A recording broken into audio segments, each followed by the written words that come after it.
Guys, Brenny here with practicingdentist.com, and today I want to talk about creating checkpoints and preventing problems by creating great systems in your practice. So here's a common problem for a lot of dental offices. We deal with a lot of insurances, and all the insurances have different frequencies for bite wings and FMX and exams.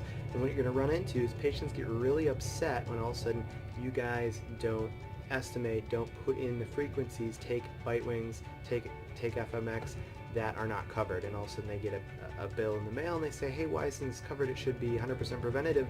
I haven't got a bill before.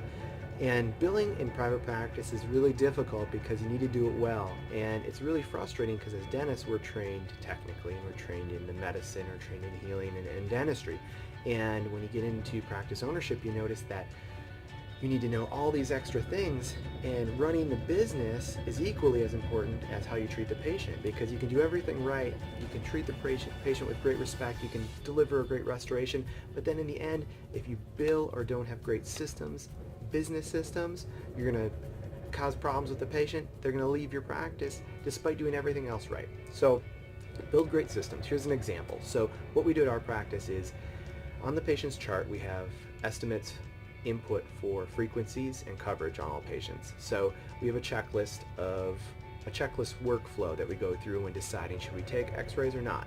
And we have our standing orders, but we also look at the frequencies. So if we see a patient come in and we say, okay, let's look through, is it recorded in our chart? So the hygienist will look, we have a little flag note that says how often x-rays are covered, how often things are covered, how often they can come in for exams.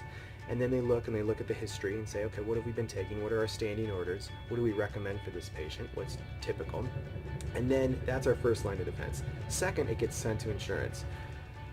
Our front desk gets the EOB back and we look at it and we say, okay, if there was a mistake made on our end, our third checkpoint is to check it or find it in the EOB.